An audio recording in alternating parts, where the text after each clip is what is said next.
Hey, what's going on, guys? Welcome back to the YouTube channel. If you haven't caught, I am Dallas or ESL Dallas, and you don't want to watch a spoiler, feel free or please skip this video. If you don't care or you've already seen it, then welcome to today's video. We'll be covering Oliveira's brick in TVZ that he played against Cyril in that tournament, which with some success that honestly I haven't really been seeing other Terrans do. If you guys have seen that and I'm wrong, please feel free to let me know in the comments. Obviously, the brick has been around for a really long time. A lot of Terrans have done the brick before. Oliveira also has done the brick before. There was a series he played against Rainer. Maybe it was in the World Championship that he won last year, where he did. I think it was on. Man, I can't remember the map name. I can see the map in my head, but I can't remember the map name. But he did the brick against Rainer as Rainer was going into mutas, which is like perfect scenario for the brick because you don't really want to be building mutas against somebody who's just massing marines against you, right? You want to build banelings, so you want to be putting all the gas into the banelings. But why are we seeing the brick, and why is Oliveira doing it? Well, in case maybe you didn't see this, or maybe you didn't know, the first thing is that Oliveira has played and does play a lot with Cyril in customs. He's mentioned this in some interviews before where he basically has played hours against Cyril, and he pretty much has like the worst win rate ever against him in customs. But apparently he's been doing a little bit better recently. If you're wondering how the hell he's playing on Europe with Cyril, they may also be playing on the US on the NA server. I might be wrong about this, but from what I understand, people who live in like Eastern China, like Northeastern China, have better ping to Europe, so they're kind of able to. Because there are some Chinese players who do play on Europe. I don't know where Oliveira is based out of, so I could be entirely wrong about that. But maybe it's that, or they're just playing on the US server. But recently we've been seeing a playstyle where Zergs are going for really fast hives into really fast ultras before 2-2. And obviously that is a bit greedy. But the way they're able to kind of get away with it is by incorporating a few infestors early on. And it really is a pain in the butt to attack into that, because if there's fungals and a few banelings, it can be really hard to take a good fight. But if you do a brick, then suddenly you have way more units in the mid game when your opponent is trying to go into ultras, and either they may not be able to go into the ultras, or if they scout you're bricking them, they have to kind of deviate from that plan. So that's been a pretty predominant play style. But there are still some things that Oliveira does differently with the brick that I've noticed that I did want to cover for those who are curious as maybe why his is like working really well compared to what you would consider a traditional brick. Or maybe I should have explained that the brick is just what we call a 3-base all-in on 8 barracks. So it's probably one of the first things I should have mentioned when I started this video, but since I'm already in here, we're just going to do it because I've already done like 20 takes on this. So he's going to pressure with the Reaper. Nothing crazy to see here. He's obviously going to go 3cc Banshee.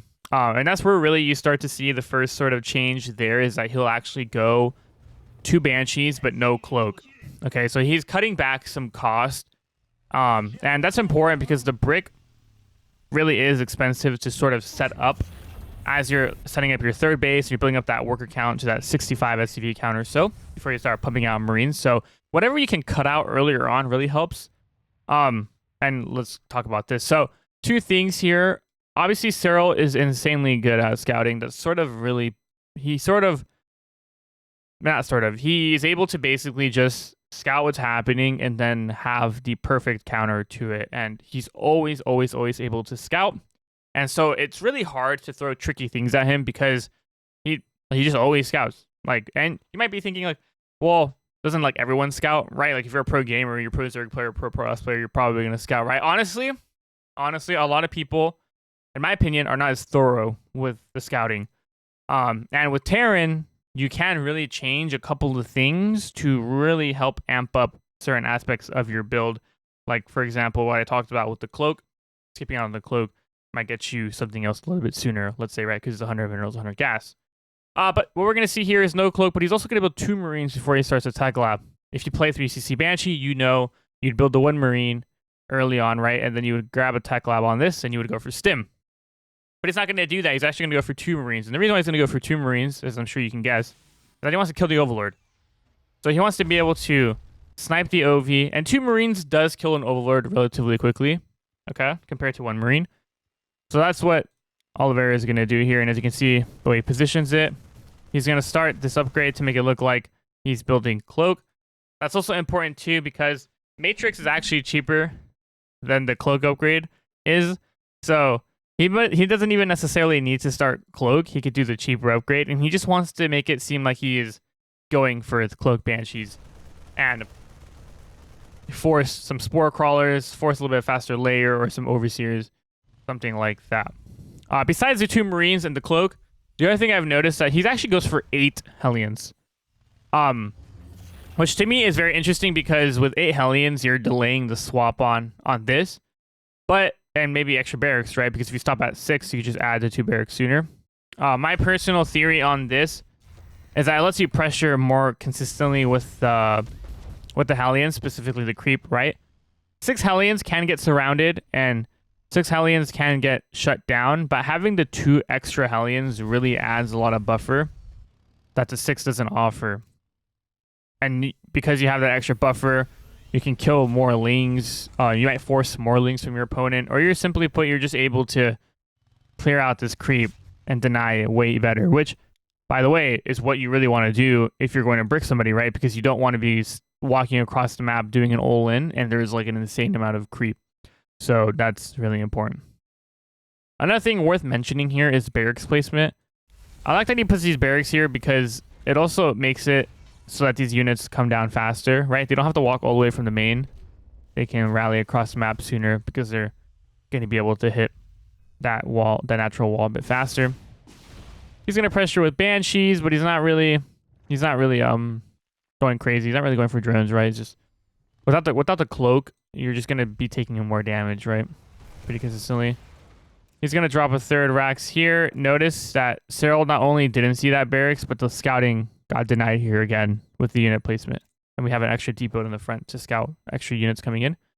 So we basically have seen nothing, right? He's seen nothing. He's going to start an Overseer, and if I had to guess, that's going to be to scout.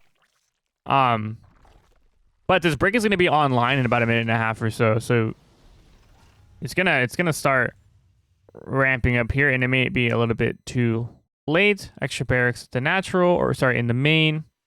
And then he's still gonna start 2-2, so he'll go for an armory, but he's gonna stop workers at about 65 or so. 65 is like the perfect number. You stop workers at 65, and then you just start cranking out units and going down the middle of the map. Okay, so when we're examining this, we see Cyril's at 80 workers. He's obviously cranking out a lot of lings now. Baneling speed is almost done. He's about to inject this. I just happened to pause at the perfect time where Cyril has no injects. It's crazy. It's like a millisecond in the game. Drops the changeling to try to get some scouting done. But it's gonna be late. Like the 8 barracks are already online, right? The 8 barracks are already online, and really, from looking at this, Cyril can't really actually tell if he's getting bricked or not. Which he's about to know now, and he's definitely gonna start spamming all these lings and morphing all these banelings, right? Of course he is. But a lot of what happens the next 2 minutes is going to depend on the push. So something worth mentioning as well that was covered is that this map is apparently very good for the brick, because you kind of just go down the middle of the map. And there's actually some nice pockets here where you're going to see some tank placement, even down here, for example, even over here, honestly. And you can, when you split or you stim, there's actually no creep here, right? So if you're running back here, it's easier to micro. And the other thing as well is that as Terrans, we want to micro down the ramp. So you have the accessibility of this ramp to kind of funnel units as you kite down here, which can really help. And then we have the Banshees that were kept alive to actually spot for run-bys. Run-bys are very, very good against this play style. Okay, I believe there was a game that Maru played in the series following this where he didn't have anything to spot run-bys with, and he just died to a run-by. Run-bys are very, very good against this. If somebody scouts this is happening, they will go for that run-by, so you want to be very careful about that, okay? But as you can see, Cyril is just spending a lot of money on getting units out, morphing in banelings, lings. He actually has no money to start an infestation pit get that hive, amp up his drone count to like 90 or at least 10 more drones, right? So that's the power of the brick. Granted, though, this is very committed, okay? So you have to do a lot of damage with this, and Oliveira clearly has practice with this build. He's going to set up here, get a nice split down the middle of the map. And then he's going to, yep, just absolutely dunk. Gets a really good fight. I was mentioning here earlier, right? No creep spread down here is perfect. And really, the rally is just so clean. Straight down the middle. The rush distance is very short. We're going to see an F2 now. The Banshees, and there you go. Probably even some target fire with the tanks, but just denying the scouting consistently. The 8 Hellions, keeping the creep down, which personally, I have never seen someone do 8 Hellions to deny creep. Maybe I'm just bad, and maybe if there's a better player here or somebody who's seen that. Personally, I've always been under the impression that it's just better to do 6 Hellions and then do the swapping faster so you have the barracks faster. But maybe the 8 is just better. Maybe the creep spread denial is just more important than having the Marines sooner. That's something that I hadn't thought about or hadn't done personally. And yeah, I mean, and the 2 Marines at the beginning of the game, you know, obviously to deny that without needing to build a Viking. I did want to see real quick if you just like how the target firing of the tanks are here.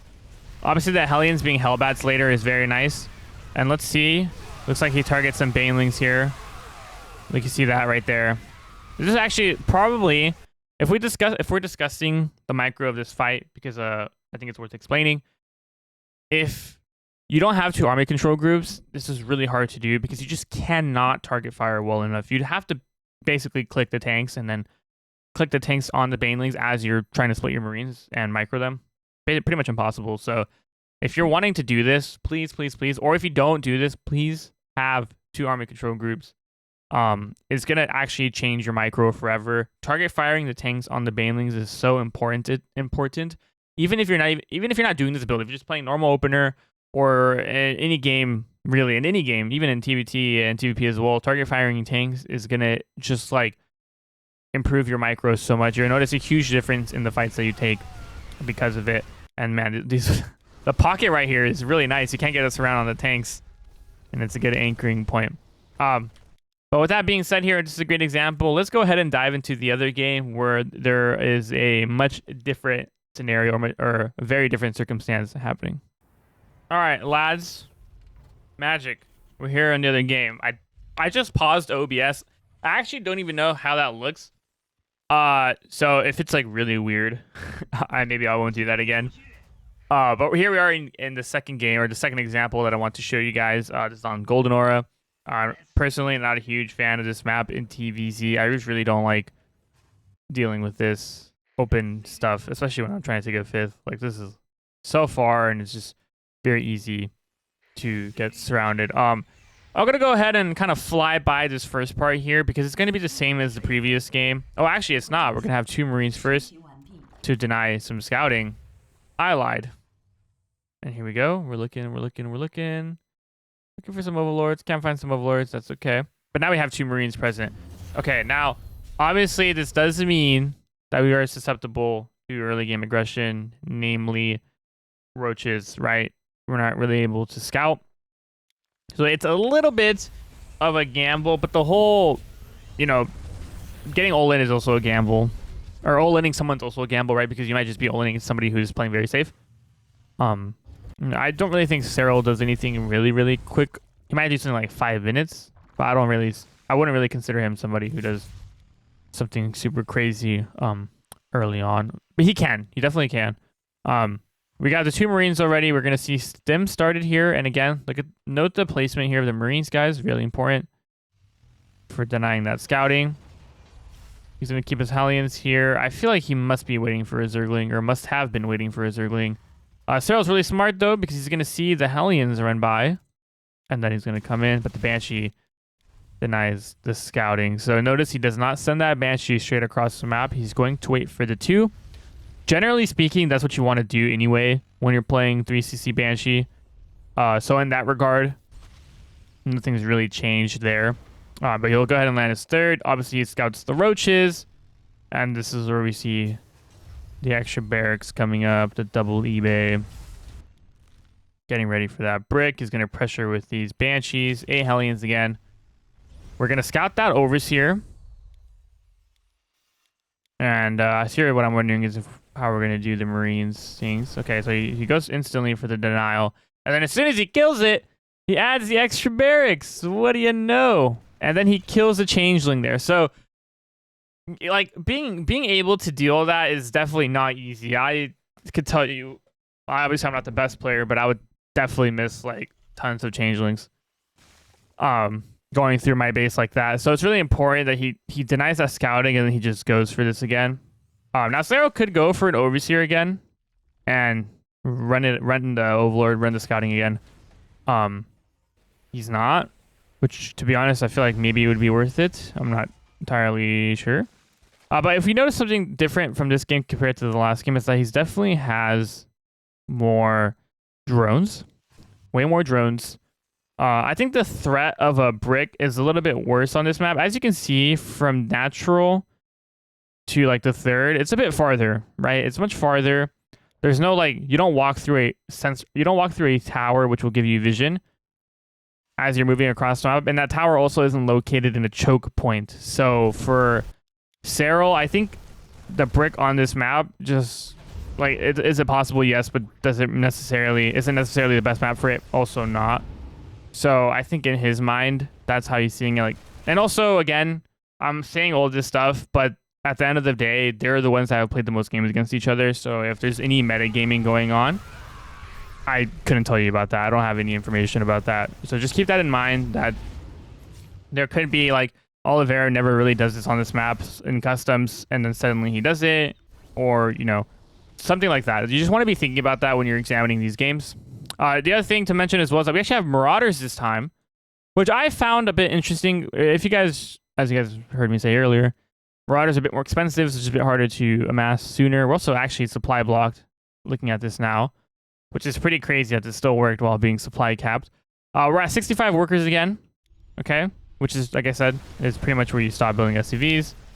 And he did take that third gas in his third. Sorry, he took that extra gas in his third to deal with, or to be able to afford the extra Marauders. Now, what's actually going on here? Well, if you look at the army supply, Oliveira is going to have more army supply.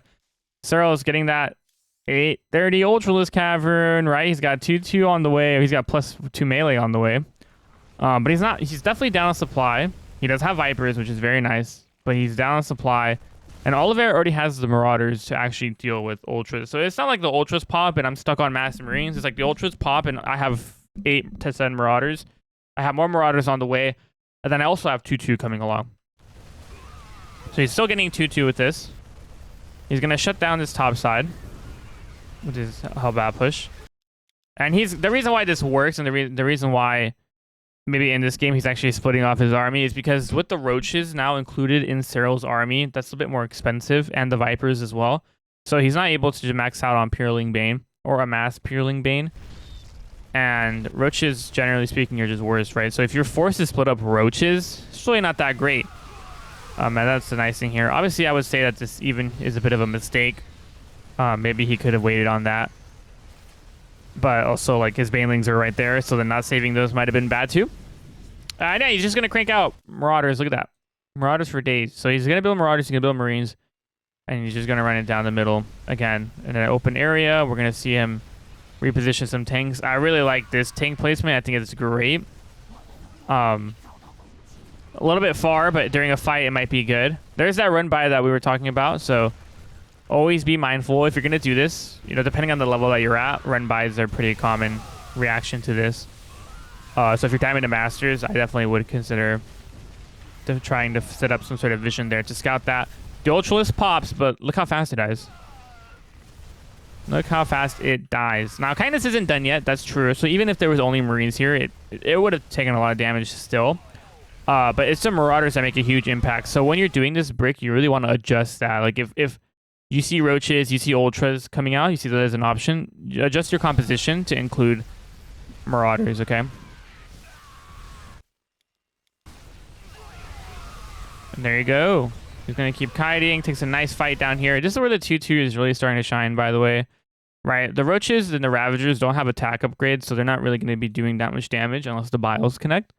And the Ultralisk, you know, they do have 3 armor now, but we do have 2/2 from the Marauders, so they're still dying, right? And what you saw there was just that Cyril's army composition was just really not the best, right? In the circumstances. A lot of units getting stuck on the choke here. These Ultralisks kind of needing to fight their way to get through the front. Also really helps because the Ravagers are so beefy. And just blocking all the units, so very tough fight for Cyril. But I think at that point, Oliveira was in a position where he could have just dropped the 4th. And which he did, actually. Look at that. He just drops the 4th. So when you do a lot of damage with this opener, but you may not necessarily be in a position to immediately clear out the game, but you killed bases, you traded super well, killed drones, etc. You know, you already have 2/2, so feel free to take a 3rd. Your 3/3 will be a bit delayed, right? Especially if you're pumping out units like crazy. But there's actually a chance to transition. You know, if I don't kill any bases and my push just gets killed, I'm probably just gonna leave the game, because there's not much to do after that. But yeah, so this is just my analysis on that brick and on this series, I suppose, or on these 2 matches. I guess the highlights here are just making sure you build those 2 Marines, whether you do the first opener that we saw, which was Reaper into 2 Marines, or here, which is just 2 Marines straight away. Unless I hallucinated the Reaper in the first game, but I'm pretty sure I didn't. And then faking the cloak for the Banshees. I don't know how I brain farted there. Faking the cloak, getting the 2 Banshees, denying the Overlord scouting, denying the Ling scouting in the front, right? We want to do 8 Hellions as opposed to 6 Hellions. And then we want to add our building placement. We want to kind of adjust our building placement depending on the map. So maybe, for example, something like back here, or even like back here, away from easy scouting, if possible, of course.